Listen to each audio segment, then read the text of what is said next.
to talk to y'all. And I really appreciate you guys taking the time out of your day to talk to me. It's about a little past 7 a.m. here. So you can imagine I was a little bit on the antsy side because in between, I'm not a deep sleeper. So in between, I was like checking my phone, like, oh my God, I hope I haven't missed the time. So I'm glad I was able to at least wake up 30 minutes early, get myself refreshed. And so now I'm here. So again, thank you guys for taking the time to talk to me.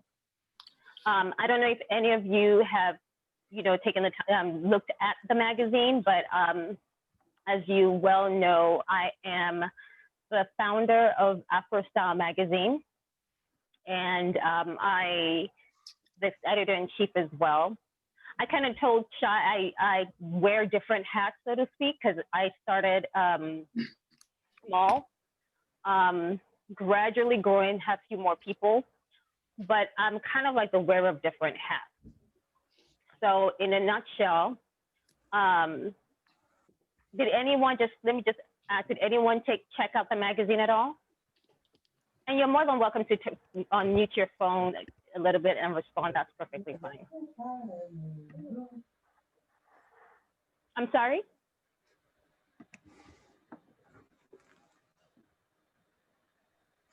I checked it out very, very quickly, right before, because we had a meeting until half, so very quickly. Okay. So,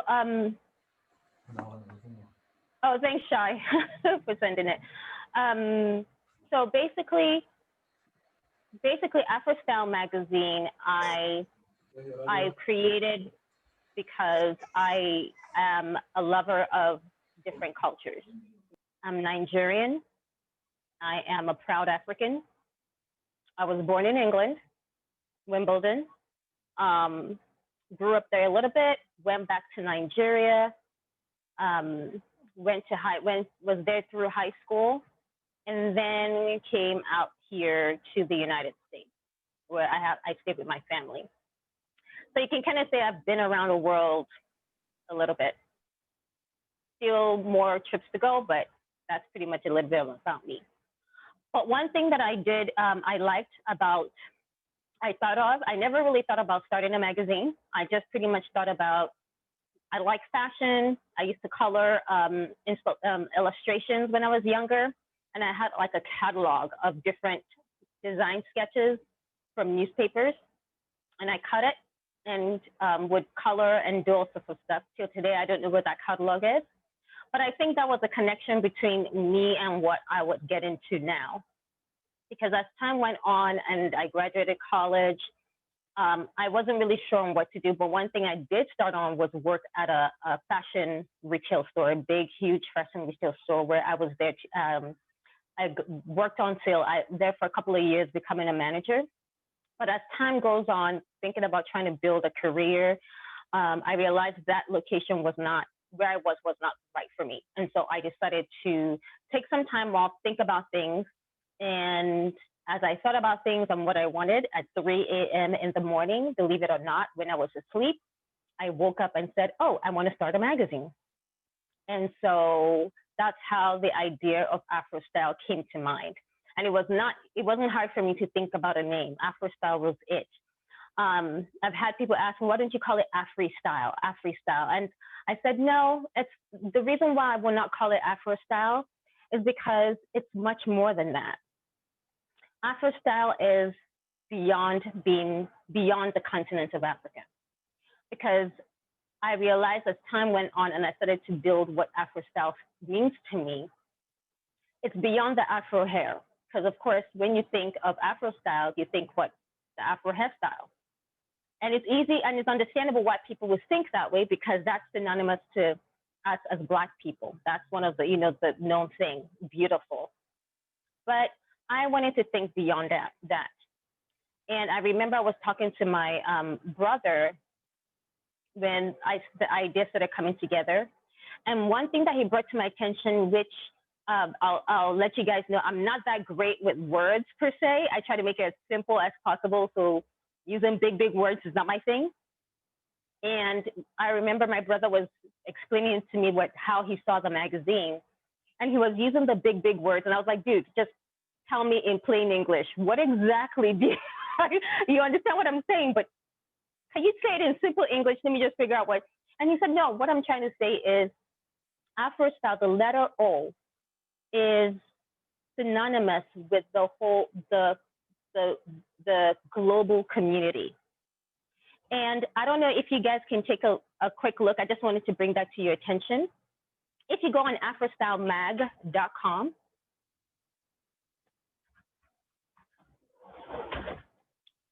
and if you go under the ASM drop-down menu, are you guys on there?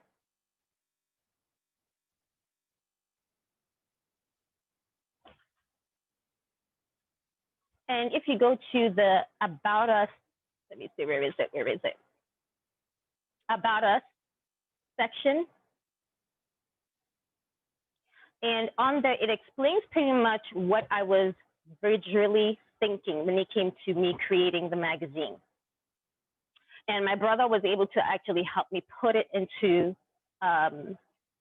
words, the big words, so to speak.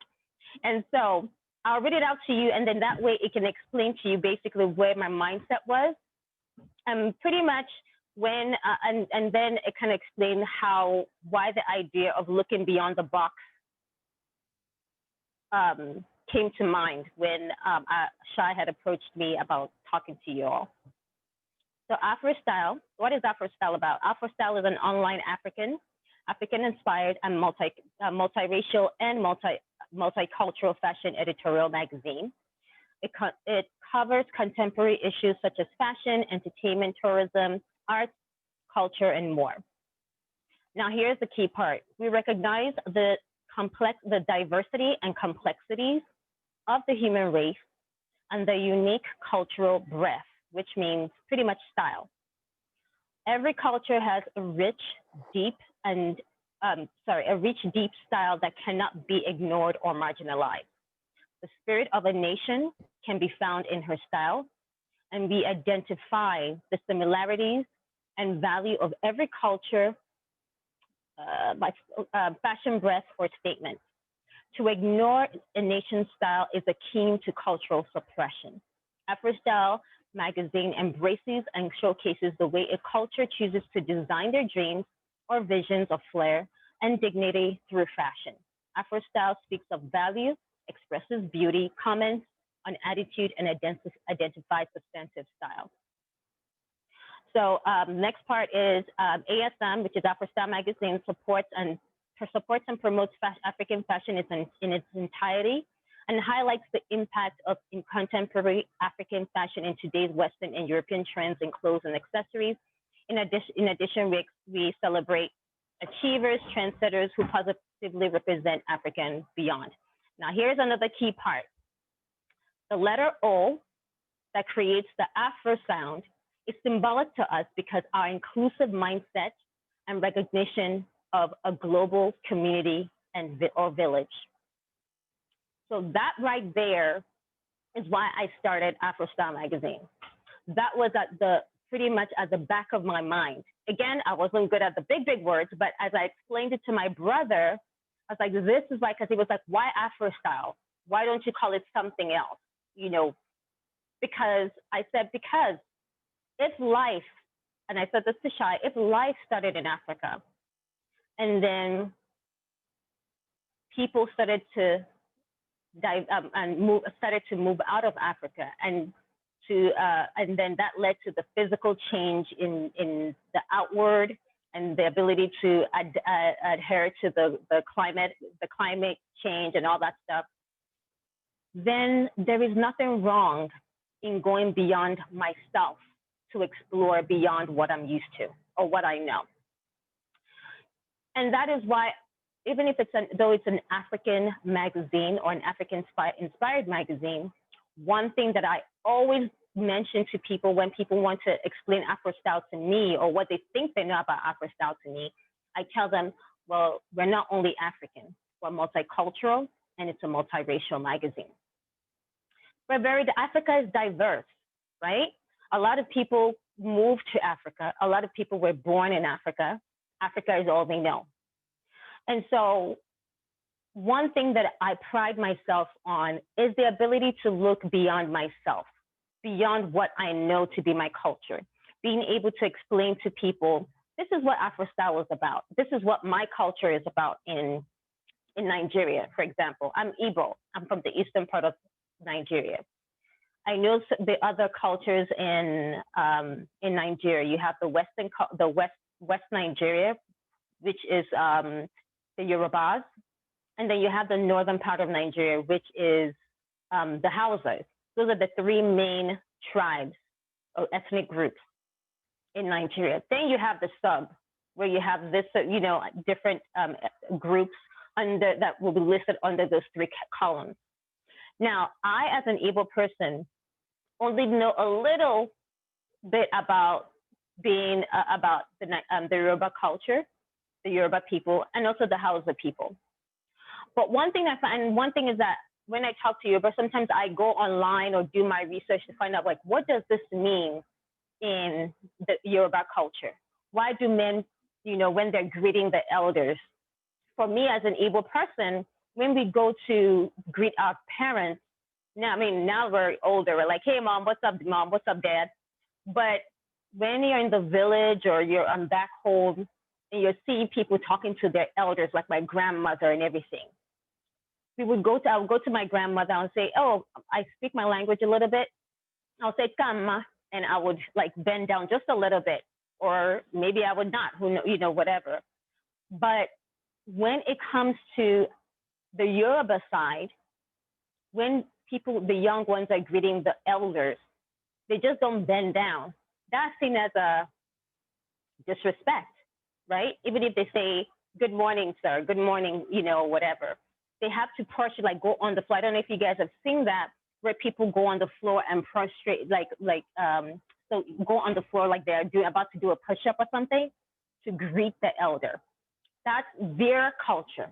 And for me, being Nigerian, when I noticed that when I was younger, I thought that was pretty fascinating, because I was like, I have not really seen that in my side of town, because it's not part of who we are. But guess what? They're Nigerians too, and it's their tradition. So if I was to go to their place, to their neck of the woods, that is something that I would have to adhere to out of, respect. And even if I don't understand it, I choose to respect it. As long as it's not hurting anyone, then I choose to respect that culture. And so as time went on and I started looking at other cultures outside of my own, outside of Africa, being, enthralled with the dance movements that comes from South Africa, comparing them to the dance moves in where I'm from, how they shake their hips in the South African move is different from how we can shake hips in my culture. The twerking that I'm sure you guys know a whole lot about, maybe, we have that in where I'm from. Now, we don't twerk like that per se, but you could see the hip movements, butt movements, and everything. And, maybe here people be like, ew, like this is too much. But for us, it's like that's part of our culture. The dynamic may be different in terms of how we do it, but there is a link back where you say like, oh, homegirl is shaking her behind. And you'd be like, wait, they do this in Africa? Well, it is part of our culture. It's our cultural dance, right? And so that is basically what I started paying more attention to. And that's, as time went on, as I created the magazine, I wanted to bring that to the forefront, not just bring out what the norm is. When people think of Africa, they have a stereotype of what Africa is. Not that it's necessarily bad, but sometimes it's like you need to look outside of yourself, ask questions, right? And to me, it's like no question is stupid. I don't like the ability for people to tell me, ask a question. Sometimes I will go on Instagram if I don't have someone helping me post stuff. And I may just decide to jump on a page, and people would ask a question, and then maybe someone genuinely curious about a question. And then you have whoever, maybe an African, whoever is from the country, go respond back and say, Google is your friend, go figure it out. Like, you want people to understand who you are. You want people to appreciate and not denigrate your culture. The least you can do is give as much information as you can. And then let them know, you know what, here is the link. Maybe you may want to do some more research.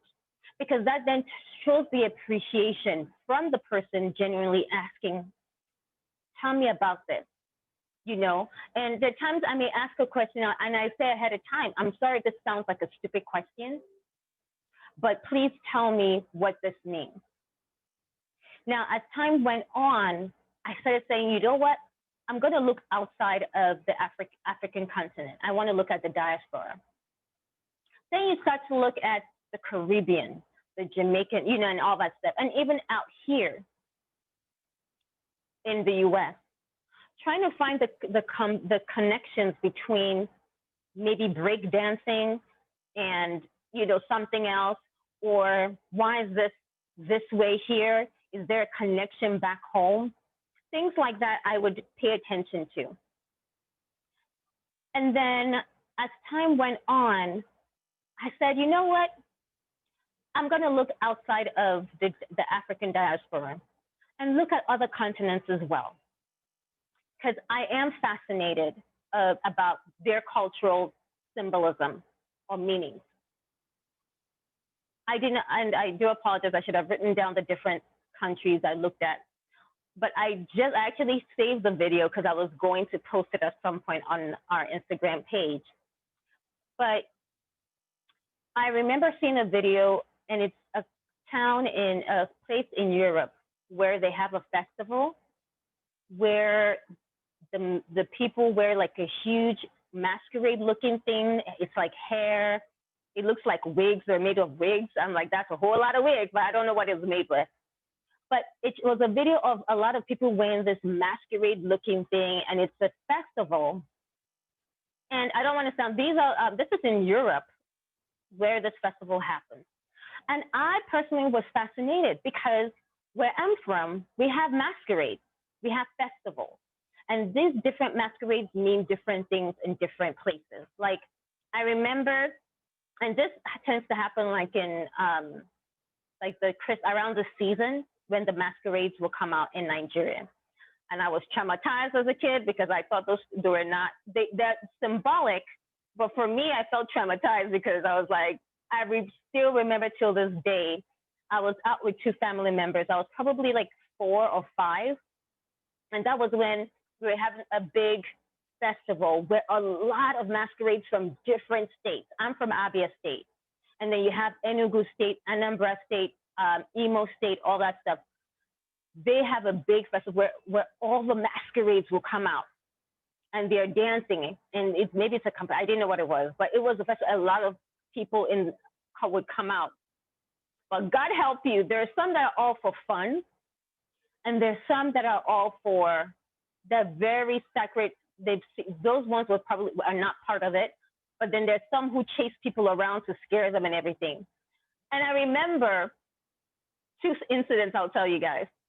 I remember one incident, I was in the car with 2 family members, and then a masquerade was literally walking towards us. And I was already like crying, like, oh my God, oh my God. And so the family member rolled down his window, and the masquerade was looking at me. I could tell he was looking at me, though he had a big mask and everything. And the guy driving said, he was speaking in my language to him, saying, how are you? You know, greeting him, whatever they say to each other, they say to masquerades. And as the guy was responding, he now looked up at me and then just kind of like went at me like he was about to come grab me. And I screamed. And then everybody started laughing. I didn't think it was a joke, but everybody started laughing, right? The second one was in the village. Now, this one, you better run for your life. If you can't run, I am sorry for you. That day, and God help me, I can't run. I thought I could run fast, but no, I can't. This particular ones, and if you get a chance, you can also do some research in terms of looking at African masquerades, Igbo masquerades. You see what I'm talking about. And masquerades are in different countries, and they mean different things. These ones have like, they wear, it's like their masquerade. They have this long masquerade, that pink mask that covers their face. And it's like a long thing that is attached to the top. And they had like, their clothes were reminded, whatever, it's not clothes, but what the costume that they're wearing, it looks like it's made of long grass, huge. And they're running after people. And God help you, they have like the cane. If they catch you, oh, they'll whoop your butt. So your goal is to run and avoid them. I remember the day that they were so many of them, and I thought, this is the end. We ran into an poor old woman, rest in peace. This lady doesn't know who we are. And we were knocking on her door to let us in. She opens up the door. She's like, Ogini. She's saying, what is it? What is it?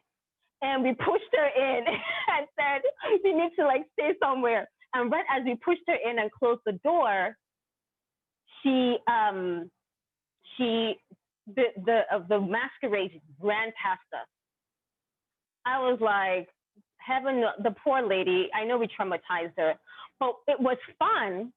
But my point is, when I saw the video from Europe, they were actually similar, reminded me of those masquerades that we run and chase people. But these ones were like, there are a whole number of them just dancing down the street, and then you have people around them beating the drums and everything. And I thought that was fascinating. And to me, that is something that I would put in the magazine. Now, people may look at me and like, why would you put that? This is from Europe. What has that got to do with Africa? I'm like, yeah, but there is something to be learned here. There is a similarity in terms of, one, this reminds me of a masquerade that I remember witnessing that I almost passed out because I was trying to run away from. But this is symbolic for them. Now it's about me trying to, I'm sorry, if you heard a beep, it's my phone. It's about me learning about them. And that's one thing that I wanted to really put out there, that from time to time I will post on our Instagram page, and I call it You Should Know. And You Should Know to me is about, I don't post it all the time because we're not, a study group or whatever. But sometimes when I find stuff out, I feel like, you know what, this is interesting. The followers should know about this. Whether they are interested in it or not, that's on them. But it's something that I feel like, you know what, this is so cool that in this European country, this particular location, this particular festival means it's symbolic for them. Now, it reminds me of my childhood where this particular masquerade, God help you, you don't get caught. But at the same time, it's also a similarity. Now, the symbolism may be different from ours, but the fact that it actually has a connection there is what I respect. Another one I remember telling Shai was the Uyghurs of China. It was a photo shoot that was sent to me. I did not know, I never knew about the Uyghurs of China. I think it's Uyghurs of China. Never knew about them. And I remember this photographer from China forwarded it to me as a submission. And I thought it was beautiful and everything. And I just asked, where was this shot? Was this somewhere in the Middle East or close to and he said, no, it's in China. And I said, wait, what? Where in China? And he said, I do apologize, I can't remember, but he said that it's a few hours for him to get there with the crew, but they are there, and he wanted to do a photo shoot there. And I asked him who they were, what they were called, and he told me. And so I went online to look them up. And the story about them is heartbreaking in the sense that I don't mean to, put down anyone, any group or anything, but the way they're being treated in China is extremely hurtful, even till today. I didn't know much about them, never heard about them, but it was through this photo shoot that was done that made me decide to go in and look at them. And I was really floored about how simple their lives are. All they want to do is just have their own pretty much live in peace, but it seems like they're always stomped on. Let me just use that word. And I said, okay, thank you. I'll go ahead and feature them. And it's actually one of my favorite spreads. I actually am coming out with a print magazine, so I've been pretty busy, and I actually featured it in the upcoming, our first ever print of the magazine, and it's called Cross the Border. And that is pretty much a way of saying, you know what, look outside of yourself and cross the border to look at who your neighbors are. Know about them. Because what they're going through, honestly, as much as I'm a proud African, a lot of people are going through, a lot of groups are in that suppression as well in Africa. You guys may have heard about the NSARS going on in Nigeria and the brutality, the suppression, and all that stuff. It is similar. Two different groups, countries on two different continents, and one is going through their own kind of suppression in camps and all that stuff. A lot of people I know do not even know about the reuse of China. When we think China, we think of the characteristics that embodies China. But there are different pockets that we don't pay attention to, or it's brought to our attention, but we don't really tend to pay attention to it because it's like, maybe it's not of interest to us, understandable, maybe. Or it's just like, yeah, I've heard about it, I can give a damn, I don't care. And excuse my lingo, sorry, I'm not a lecturer, so I don't know what I can say or cannot say. But so things like that is really something that I pay attention to. And one thing on our social media pages, when I post stuff that people don't pay attention, don't like, and they leave negative comments, I immediately take them out. Because you're not going to bring ignorance. Because there are people who genuinely want to know. Or they get to know something and they're like, oh, wow, I did not know that. A lot of people here, I would say, let's talk about Africans or African Americans or Blacks. A lot of us don't know, a lot of, either a good number of people have done their research about their lineage, where they come from, out of curiosity, or that feeling of wanting to belong with everything going on here in America. It's one of those things where it's like some people just out of curiosity want to go. No. And some of them take the trips back to Africa and stuff like that. But then there's some, I remember watching a show where this lady found out that she didn't only have an African background, but her lineage dates back to, I think it's the Japanese. And when you look at her, you would not in a million years think that she's connected to anyone in Asia. She actually went back, did some research, connected to her Japanese or Chinese, I can't remember, I apologize. And they all met. And I was like, ain't that a, finish the line. So, and she was like pleasantly surprised, where she was like, wow, I've always looked at myself as I'm Black, I'm proud to be Black, and I represent that with my chest out. But it's such a different feeling when you realize not only are you connected to your African roots, but you do have some Asian roots in you. And not only that, you're able to connect with those people from that side of the family. And now she gets to learn about something that connects her, that she probably didn't think about in a million years would ever connect to her. And that is what I mean about being able to look outside of the box. It's easy for us to stereotype and say, oh yeah, this is what Africans are known for. This is what, this is what this means. This is what this means. Why do you guys eat with a hand? But I'm just like, that there are groups outside of Africa that do eat with their hands. First of all, eating with their hands, certain foods, it tastes a lot better. Exactly. It tastes a lot better. Because there's this thing about eating with a fork and knife when it comes to, there's a food called, where I'm from, I can cook the soup. You can either, in Nigeria, you use the pounded yam and make it into a mold, right? Or there is one that you use grains and make it into a mold, one of the two. Those things are, yeah. If you want to sleep comfortably, then yeah, you can eat that. I don't eat that, but I can make it. Those things, if you come to if you're invited to come eat, sit down and eat, they'll give you a fork now. Most likely they would not pay much attention to it. But when they put your hand in, you use your hand and you put the soup and you take the pounded yam and then you swallow it. Oh my God, there's something about that. I used to see my, God rest his soul, my grandfather, when we would make that for him. It's like you think, someone actually told a story, which I'll tell you guys. My grandfather would take the soup, eat it.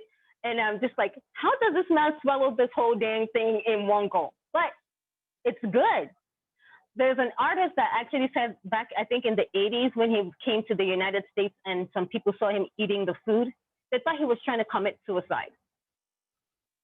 They literally were asking him if he was okay. He was like, no, this is how we eat our food here in Nigeria. I'm good. I'm good. But that is where the ability to say, oh, really? Oh, tell me more. Because in this other places in where I'm from, we actually do use our hands to eat food. And so to me, I'm like, that's the beautiful thing. Now, what does it symbolize though? Some may say it doesn't really mean anything, whatever. Some may say, oh, it means that you're connecting to the whatever. Some may say, us is like, it just tastes good, better that way. But the whole point is that it's about being able to take in or acknowledge what our similarities are, because we're not necessarily so different. Where we come from may be different. What we stand on, our symbolism, our heritage may be different. But sometimes just being in awe of how similar we are is a beautiful thing. Being able to take the garments, when you think of Africa, you think of the prints, the beautiful colors and everything. It's beautiful. But I'm like, it would be really cool to see how this would look with a print that is connected to like, say, South America. The ability to connect with South America, I can't tell you guys how, which was surprising to me. It happened when I started connecting with Indian photographers and artists and stuff like that from South Asia. And then now I'm noticing like people from Brazil, Colombia are actually following the magazine. I have their like Condé Nast, people from Vogue and everything following the magazine, which I think is pretty interesting. And you have people from those different places following the magazine. And when I post stuff, or when someone else from my team will post stuff that speaks to, that is shot by their team or just something in connection to their culture, they jump on the comment box and like waving their flags and saying, oh my God, AfroStyle posted us. And to me, I'm thinking, you're one of us, in whether but I guess it's one of those things where people are not looking outside of their own to look at them and who they are and what they represent. They want to be heard. Voices being amplified that need to be amplified, and they don't have a platform that amplifies them. Now, one thing is that I will not just take any submission just because it's about being Black and everything. Like, that's beautiful. I'm Black, I'm beautiful. No one needs to be telling me that. And I appreciate when people acknowledge that. But when people submit stuff to me, I always reconnect back to them and say, what's the story behind your spread?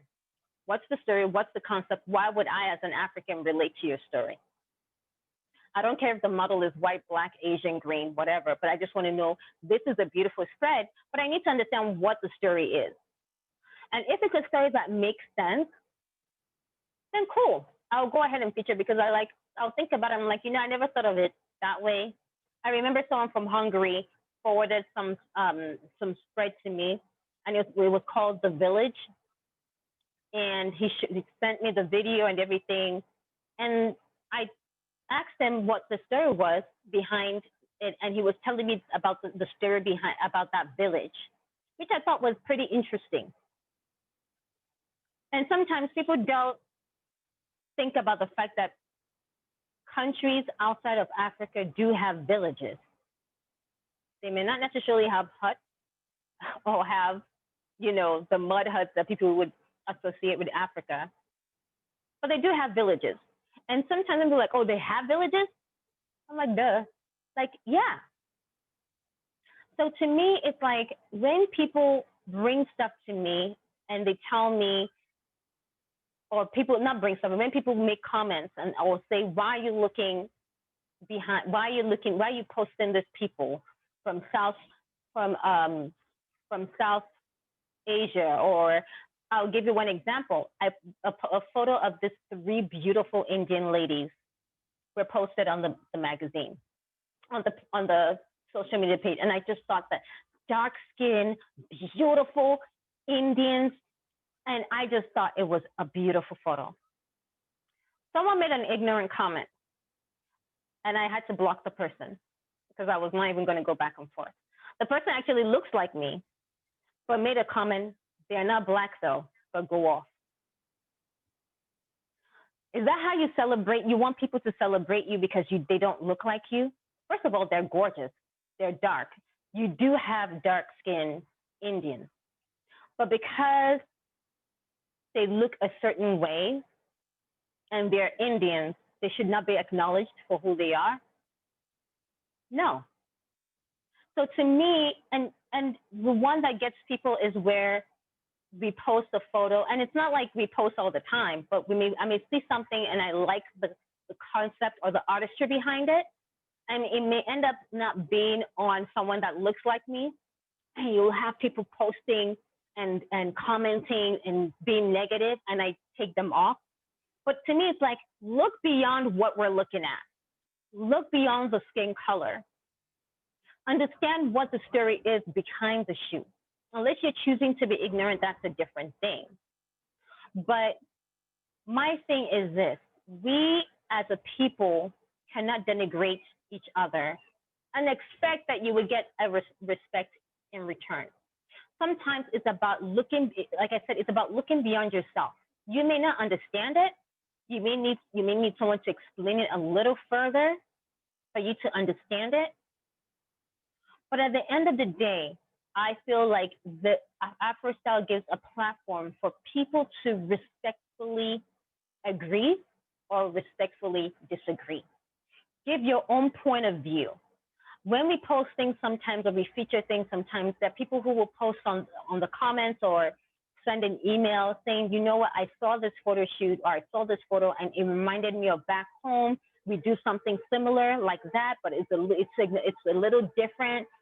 And it's a beautiful feeling to get that, because you find at least one person that would respond, not just one person, but whoever it is that responds to that, connects with that post or feature, to say, you know what, I really appreciate that photo or that post or that feature or that story, because it takes me back here, or it's similar to my culture.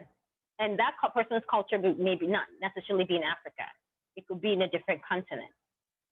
And it's a beautiful feeling to get that, because it's like, you know what? And there are people who actually teach us when we post stuff. When we post stuff and they say, actually, this is the actual meaning, as long as they say it respectfully and not try to be ignorant and silly. But when people say, actually, this is a little incorrect, or this is something else you need to know about this, we respond back and say, thank you for letting us know. And we add on to that. Because that's our way of learning. That's our way of understanding.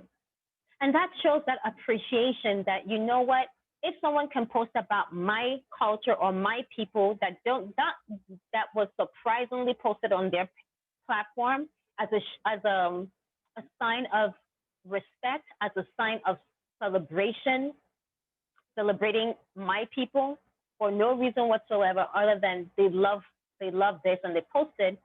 And then in turn, you're seeing other people jump on board and say, you know what, this is a beautiful thing. I really appreciate this. I did not know about this. This is so cool. Then I feel like the work or the mission for AfroStyle is being done.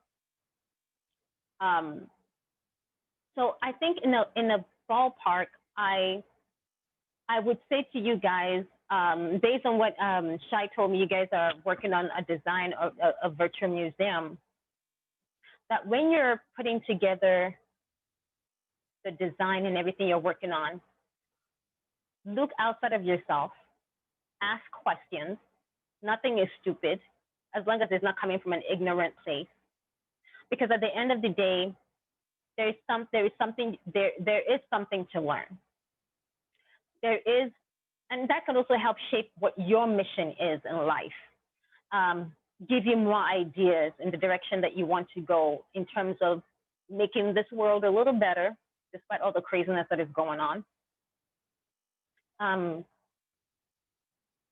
We all have our faults in our own way. A lot of us, I want to assume everyone, but a good number of people, we have our judgmental side and everything.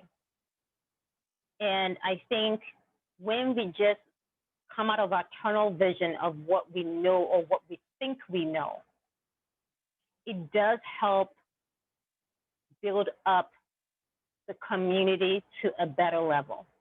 That you in turn will go back to those who were probably didn't understand, and you're able to break it down to them in maybe layman's terms. Like I said, my brother, who was actually meant to be on the call, but he couldn't do it, he goes into this deep explanation, and I look at him like, bro, I speak in English, like say it in layman's terms. But at the end of the day, when it comes back to like, you know what, this is what I'm trying to say, and I'm like, you know what, that's actually what I was thinking. And when you do that and you take it back to other people and they're able to listen and understand where you're coming from, it may change their dynamic of what they think they know. And in turn, you get to learn more or build on what you know or what you think you know. So I'll implore you that whatever you're working on your project right now, if you look to AfroStyle to help in terms of giving you ideas, I'll be honored. But at the same time, whatever you're looking at, look to cultures, look to symbolisms. How do you as a person, we are looking at this beautiful group, you all have like different backgrounds, different stories to tell, stories that you can explain, tell to each other that probably none of you knew about each other. In terms of where you come from, is there a memory that is symbolic for you that you want the people, your team to be aware of? It's always a beautiful thing to be able to explain that tell each other, because in doing so, there is a better understanding about each other, the ability to be sympathetic or empathize with, things, being able to explore more, lend a voice where needed, amplify a voice when needed. And not everything's not going to be hunky-dory, but at least you're making the steps in your own way to make things a little better in this crazy world. So I hope that I pretty much answered some questions that have been lingering. I open the floor for questions if you have any questions, or Shai, do you have something to add? And because at this point, I think I've rambled enough.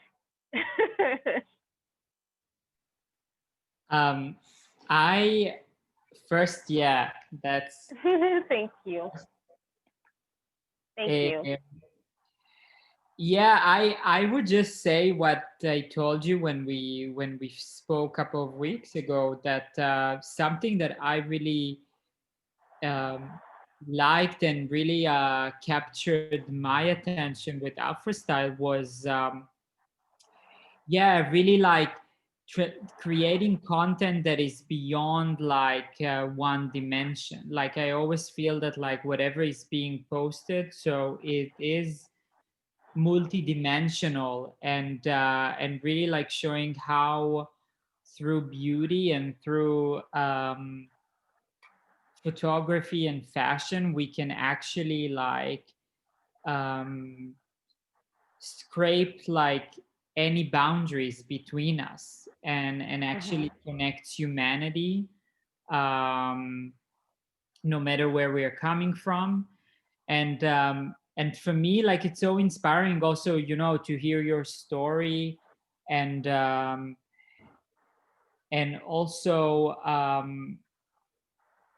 and and being able to relate to it, like understanding that we might all came from different places, but we all actually look for the same thing. We all look for being acknowledged. We all look for being loved, and we all look for being listened to. Um, and it's so, and it might be better to concentrate on that, on just facilitating a better world for everyone to be loved, rather than trying to create these boundaries, or yeah, fueling conversations about like black and white, Asian, or not, or yeah, rather than just like looking at ourselves just as humans trying to make this world better. So for me, this is really, it was so inspiring. And yeah, I can really relate to it also from my being Jewish, and looking at my family coming from so many different places, and also struggling here in Israel with actually like needing to explain your color, and yeah, and it's just like, it's for me, for me this was really heartwarming. Oh, I didn't need to make it that. I was trying to like uplift everybody, not bring anyone down. No, I like good. I don't think heartwarming is in a bad way. Like, No. it was really inspiring. Yeah, I feel so inspired. And that's pretty much what I honestly did. I will honestly say, like I told you, I was pleasantly surprised when I got an email from him asking. And I was like, right, okay, yeah, somebody wants me to come lecture and talk about. But as I spoke to him, I realized, like, yeah, homeboy is really serious, you know, and this is actually my first one, so it's really an honor. And when I told some people, they were like, oh my God, oh my God. I was like, I know, I'm an inspiration, you know. But but the thing is that I think one thing that makes this magazine resonate with people is the fact that they see themselves in the magazine. And they see themselves not because they're black or white or whatever. They see themselves in different aspects of it, be it a story that's being told, be it in the fashion spread, because we all love fashion. The Gucci's of the world, not everyone necessarily loves the brand names, but my point is we love fashion in some shape or form. So there's something to take from it. And then also one thing that I would say we all love in some shape or form is art history. How are things expressed? How are things brought to the table for us to look at? And what we take from it, we hope it makes a difference in how it relates in our own lives in some shape or form, if you choose to take something from it. So I think that is basically the whole story behind AfroStyle, because it took a lot of people trying to understand why, and people still don't understand it, and that's fine. As long as you don't come to the table with ignorance, then you would get the door slammed in your face. Let's keep it moving. But if someone did do that, where someone sent a message privately to us saying, you know, this is a serious question. I don't mean to be ignorant or be rude, but why did you post this people on your page? And then we explained it to him. And I was ready for him to like come back with a comeback, like say something snide or whatever. But he actually responded by saying, you know what? It makes a little lot of sense. And now I understand, because I wasn't sure why.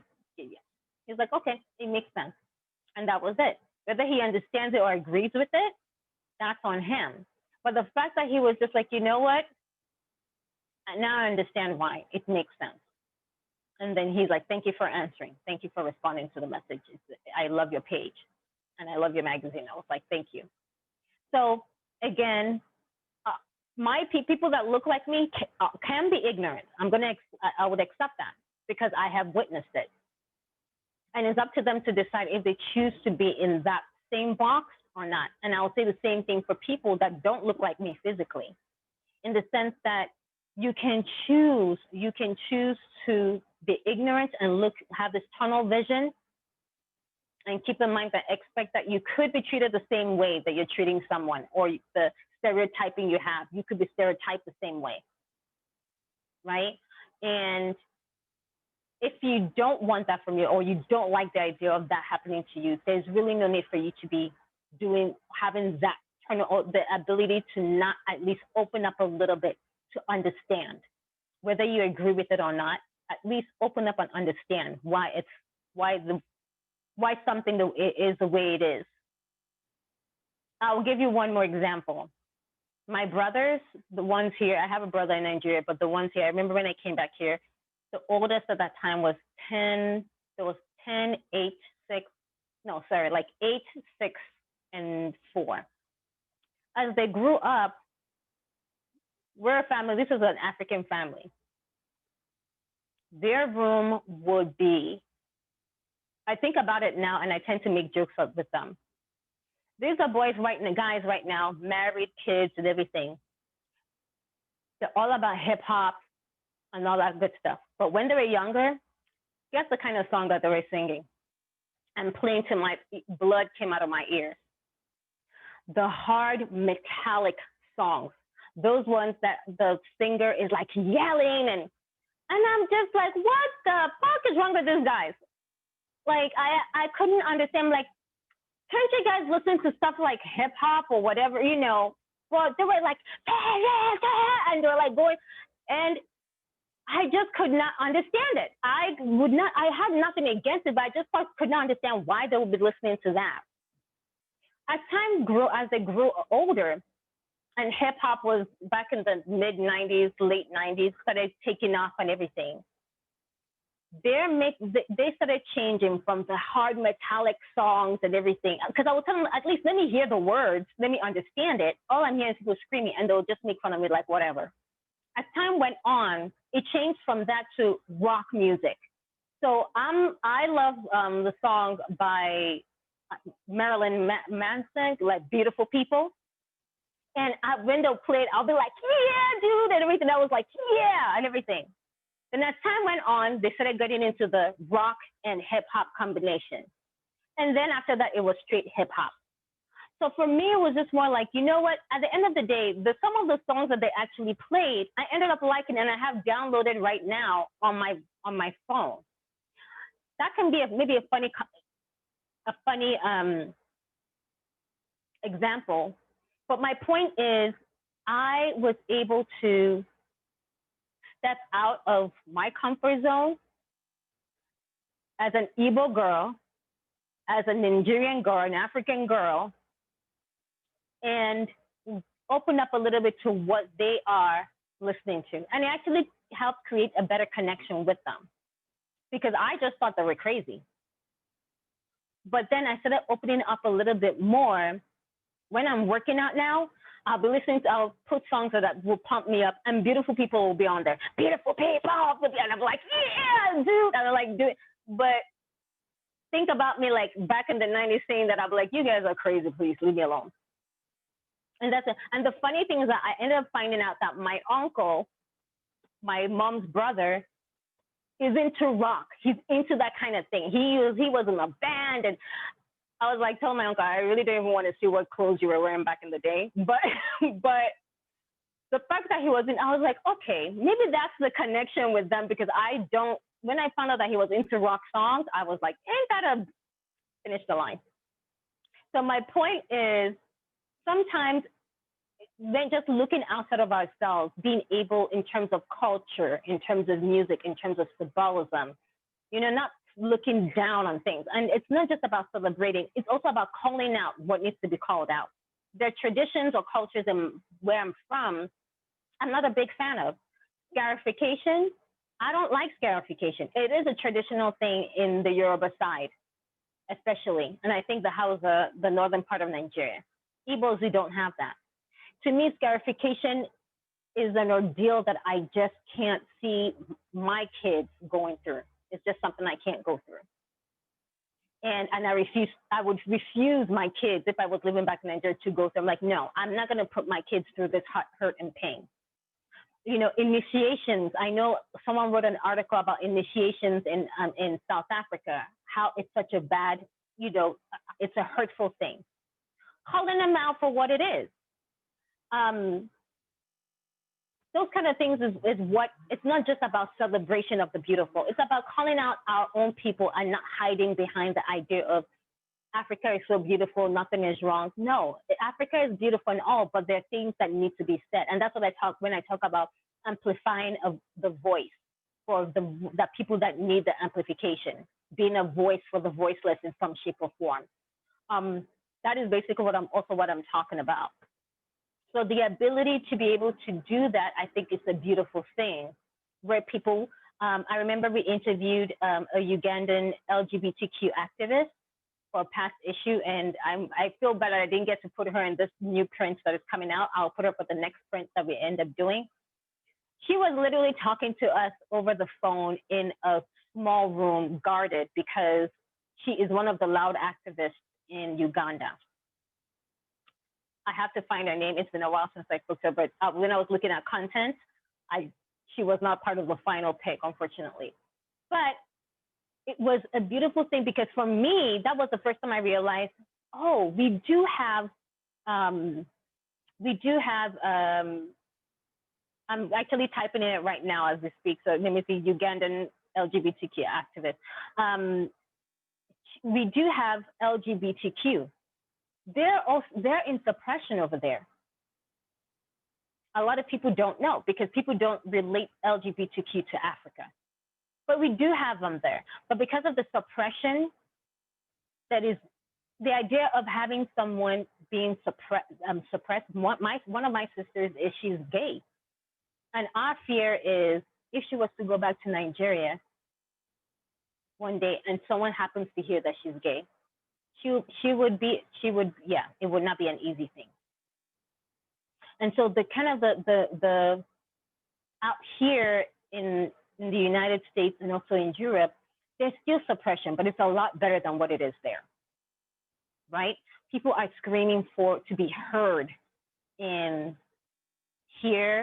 in Europe, and I think in Asia it's not as easy, I'm sure, but definitely in Africa.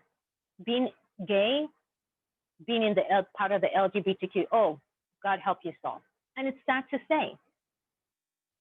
In South Africa, they have it a little bit easier because they've been able to come out with it. In Nigeria, you can't do that. You do that, they'll might as well kill you. As sad as it is, and I'm Nigerian. So those are things that I feel like, you know what, we have a connection. There are gay people in Africa. There are gay people in Asia and in Europe and in North America and South America.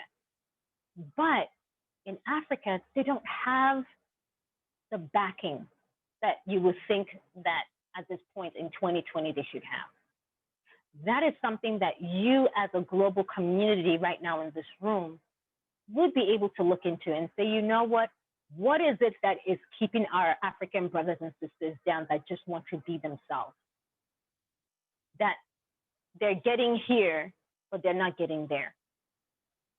So those are the things that I try to bring out through the magazine, that bringing it, when I featured that thing, I remember some people were like, I cannot believe you guys feature this kind of stuff. I cannot believe you guys would do that. And I was like, well, why not? They're human beings. They want to be heard. They want to live their lives. Who they mess with in the behind closed doors is none of my business. I don't care about that. Are they taken out of you? But because of this quote unquote culture, they stomp on the integrity and dignity of people who just want to live. And so that is what AfroStyle does too.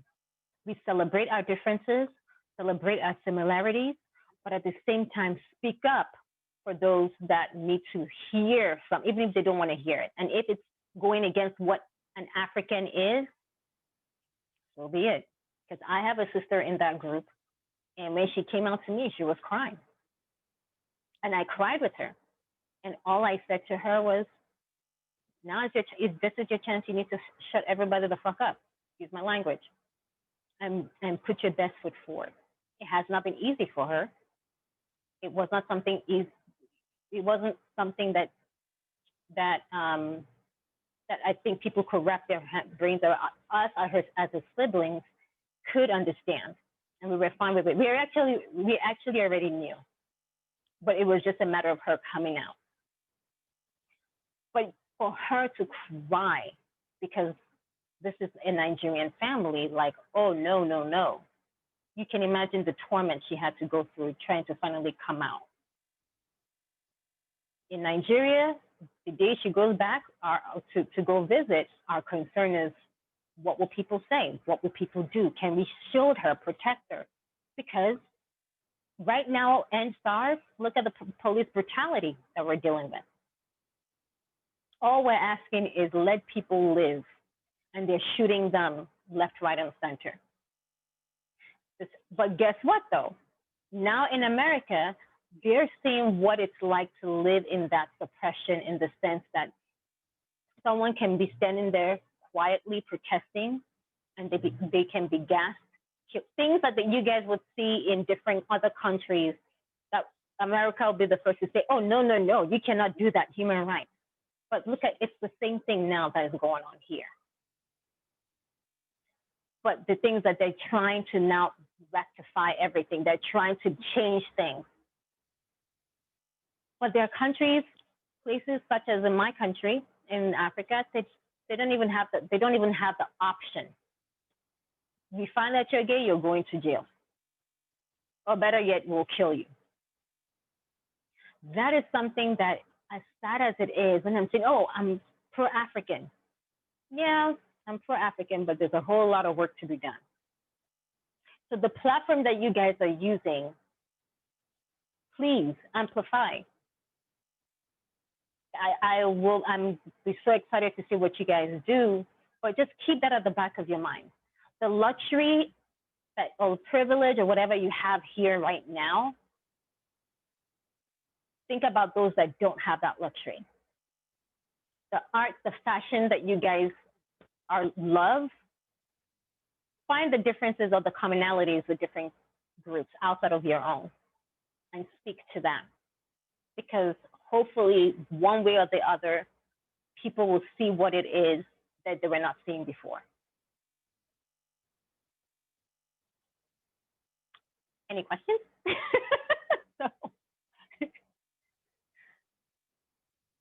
No? I was looking at your Instagram. I couldn't stop. Oh, really? Oh, good. Yeah, I started following you straight away. But is it like you guys order from different photographers, different jobs, or how does it work? Like when you're creating the magazine? When I first started, honestly, and I do apologize, I'm just kind of logging onto something right now.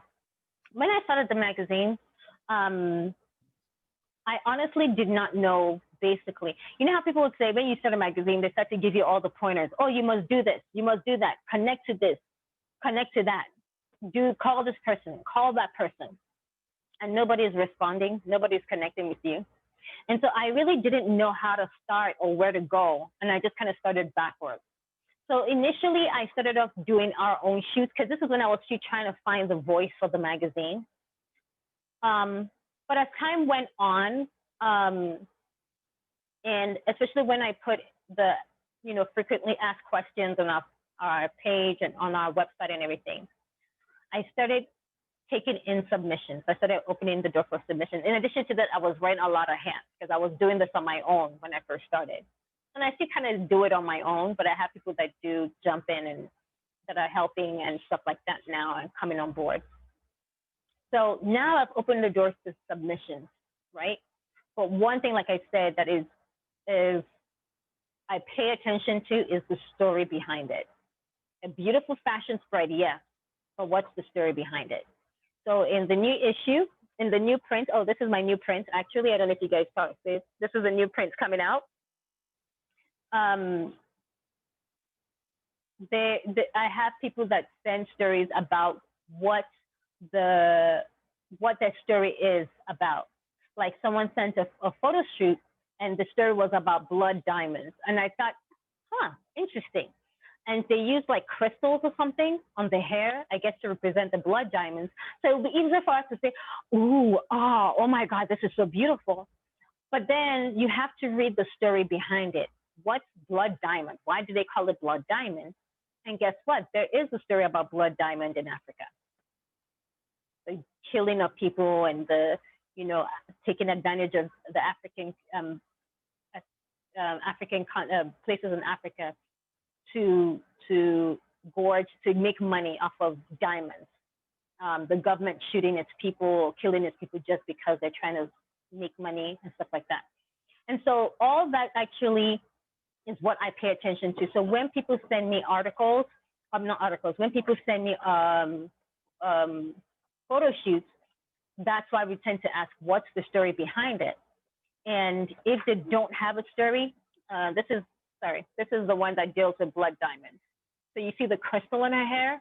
Yeah, that was basically what it was about in terms of when they put it. So when people send me stuff, it has to have a good story behind it.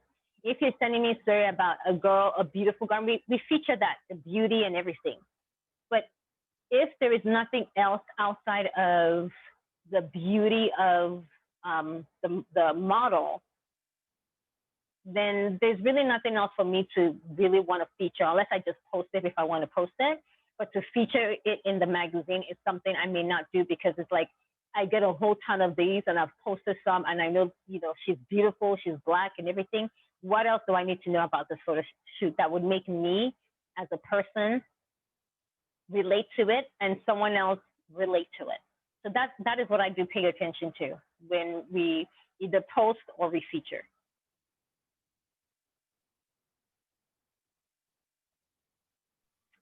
I Any have other a question. Yes, ma'am.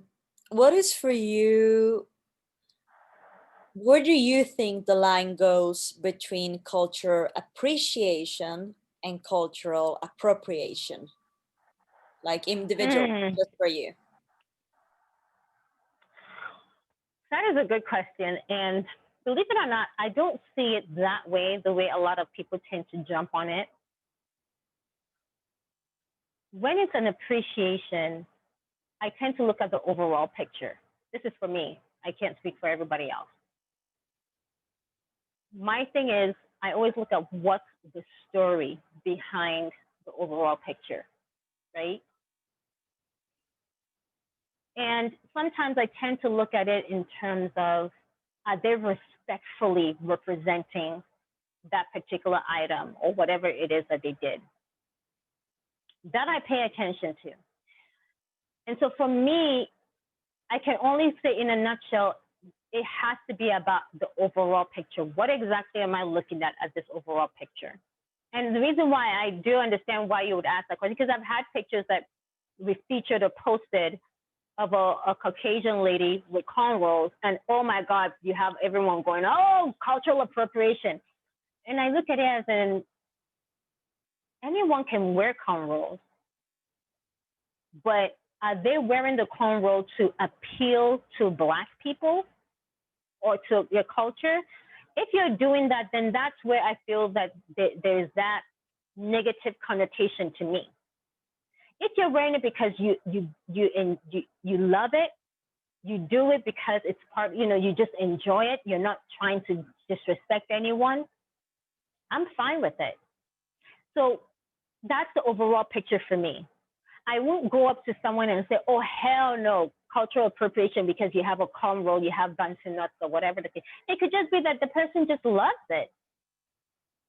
I've not lived the person's shoes in the person's shoes. I've not seen the person be hateful or whatever the case may be. So I'm not going to go out of my way to bash someone and say cultural appropriation. If I do see that what you're doing is to appeal to something just because, then that's where I feel like, no, then don't do it at all, because it's not coming from a genuine place, in my opinion. So And a lot of the people, and not to be disrespectful to, a lot of people who are quick to jump and say cultural appropriation. But honey, you don't even know anything about Africa itself, other than, yeah, life, you to get, people were moved from Africa and unfortunately sold and everything. But have you taken the time? Because even, it's funny because people from where I'm from back in Africa, when people do that, we actually look at it as a sign of respect. Funny enough, we tend to look at it as a sign of respect. We don't turn around and say cultural appropriation, how dare you?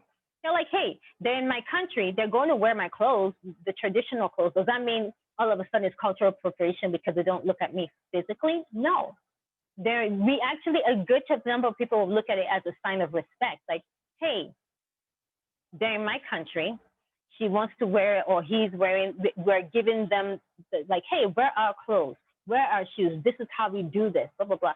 We're not going to jump up and say cultural appropriation. We actually look at it as, and hey, they might, they're respecting, as long as the overall picture comes from a genuine place, I think that's fine. It's when you realize what, if it's not from a genuine place and it's just coming from a place of just because I feel like it, or just because fill in the blank, then that's where it then becomes, I can raise my eyebrows and say, maybe you should not do that. Does that make sense? Yeah, it does. Thank you. Okay. Sometimes I tend to ramble. I'm like, just stop me if I'm talking bull crap right now. Anything else? No? Okay. Well, I know we have about 11 more minutes, but who's counting? But I don't know if there's anything you need clarification on or anything. Have you ever worked with Art Comes First? I know of them. It's so funny you mentioned them because they were one of the first people we reached out to trying to interview them. And the guy that was meant to be the medium between both of us just didn't pan out well. But it's funny, I think one or two of their people that they connect with actually follows the magazine. So they're actually, I tend to look at their work from time to time. And so maybe I'll try again. But I know that I was trying to get them for an interview and it just didn't work out. But things are still in the works. We're still trying to, a couple of big names, their agents have reached out to the magazine, which I'm glad that they noticed the magazine. But I would say if there was anything in terms of magazine and in terms of interviews, some of our biggest interviews have included Maya Angelou a few months actually before she died. Maya Angelou, General Colin Powell, who else? Man, I think I'm getting old. I've forgotten a lot of names, but there are a good number. Actually, Angelique Kidjo, who is actually featured in the print.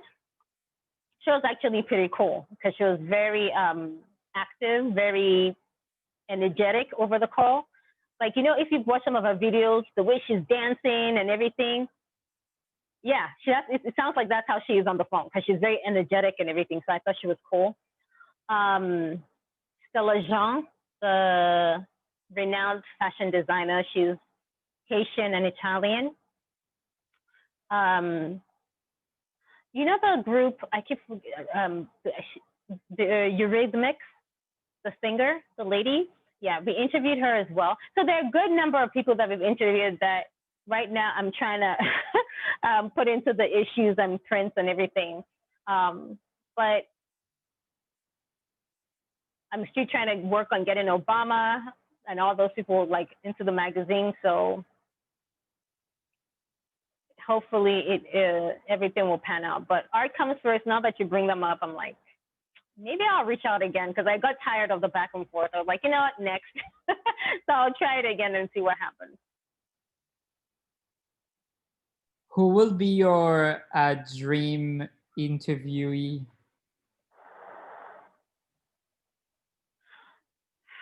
It may sound kind of obvious, but three people: the Obamas and Oprah. Beyonce.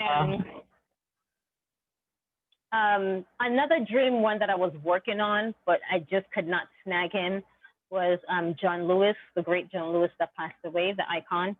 I was in connection with his assistant, and she was trying to like merge our schedules together so that we could interview him. I was like, if it's just for 10 minutes, we'll have our questions ready for 10 minutes. And she was trying to, but then during that time, there was like a battle in the Congress at that point, and so he was not available. And so when he passed away, I was like, well, at least I got to kind of get there and intervene him, but that didn't work. So that would be, but yeah, but Oprah and the Obamas are the two that I'm working on. And there's some others that come into the back of my head. Someone gave me an idea a few days ago. I'm like, that's something I can look at and see what happens. Yeah. Pierre is writing Beyonce. Yeah. Someone said, well, so one of my partners told me we should look at Rihanna. I was like, yeah.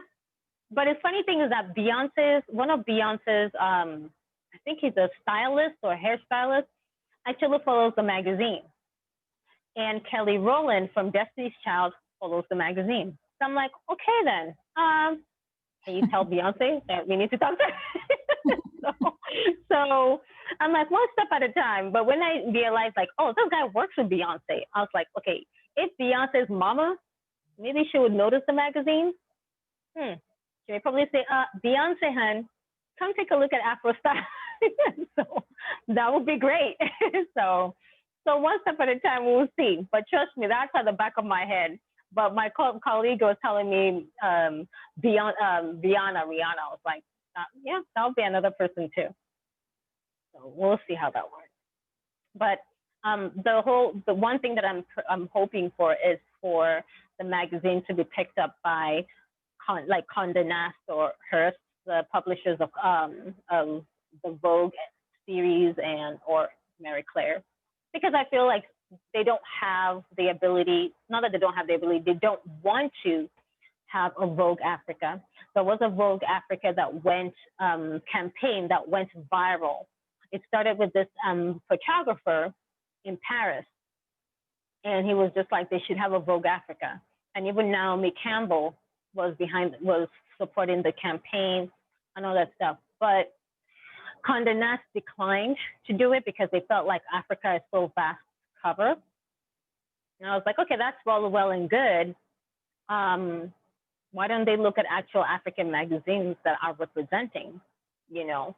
And the funny thing is that I've noticed this year, people have been noticing. I think that's what helped pick up the notoriety of AfroStyle as well, because when this whole everything Black Lives Matter and all that stuff going on, people, you know, started saying like, you know, they said, you know, the Vogue challenge that was going on and stuff like that, where people post pictures and put Vogue at the top, and it was this Vogue challenge going on. And there were people saying, you guys are doing the Vogue challenge, why don't you guys look at actual magazines that are representing the diaspora and Africa and everything. And I kept seeing AfroStyle named all the time. So that actually has helped propel AfroStyle to the front. So I'm like, great. So we're doing something good. And I don't know if in so doing, we have, like I said, the editor for Vogue Brazil following the magazine, the editor or creative director or something like that for Vogue Italia, Vogue, she covers the different Vogue Italia and some other Vogue series. She follows the magazine. So I don't know if that's how they found us, but I was just like, okay. And one person who's an editor for Vogue Brazil, she's also part of the diversity group for Condé Nast. So I was like, yeah, can you guys let Vogue Condé Nast know that AfroStyle is here, waiting to be picked up.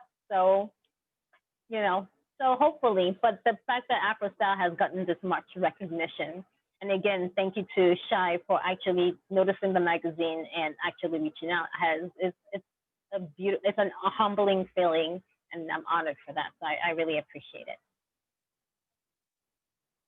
Thank you for answering and saying yes. Yeah. Thank you. No problem. It's a pleasure, guys. So I thank you so much. I don't want to ramble on. Before you know it, we'll be here for another 1 hour, and I know you guys have lives, so outside of me. So thank you guys so much for the time. I really appreciate your time. If you have any questions that maybe you need clarification on, you can always forward it via Shy to me, and I'll respond as quickly as I can back. But other than that, if there are no other questions. Thank you so much, and it will be so fun to follow you. Yeah, Thank you. It has been super inspiring and very enriching. Best of luck. And Thank you. we'll see you soon. Thank you so much. Thank you. Thank you. Bye, Thank guys. you. Now I need to go get my cup of coffee. Bye. Yeah. Bye. Have a good day. Ciao. Thank you. Have a good night. Bye. Ciao, ciao. Okay. Thank you all for actually staying in. I know it's late. No, it's no worries. Thank you so much for putting it together. It has been super interesting to hear. So yeah, I do. Sorry. Go, go, go. No, it's just that we have a meeting with Pebbles in 2 minutes, so I do have to run. And then Betty and Lena and Pierre are in my group too, so that's why they left. But thank you so much, and we will see you this week. Yes, yes. And well, if you need anything, I am here for you. Of course. Thank you. See you soon. Thank See you you. soon. Ciao, ciao. Ciao.